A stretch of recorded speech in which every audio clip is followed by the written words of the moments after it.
Иду. Иду, не стучись, дорогая моя, заходи. Заходи. Здесь села?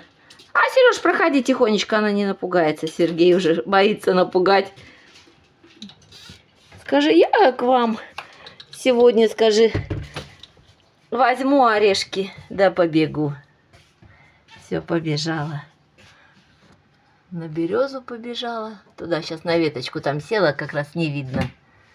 Опять сокол прилетел. Птицу разогнал. Ну вот, может быть, может уже просто бояться, раз стая соколов пролетала. Вон дятел не боится, сидит белка не боится, синички. Сегодня, видите, такой день у них проблемный.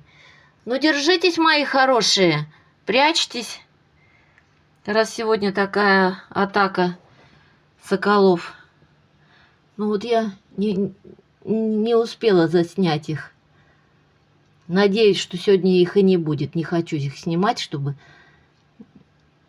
Пусть их лучше не прилетят. Чтобы птички мои успокоились. Сегодня они, конечно, будут переживать.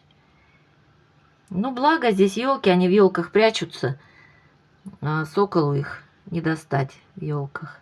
Ну, такая жизнь. Мы не вмешиваемся. Мы помогаем, как можем. А остальное уже не от нас зависит.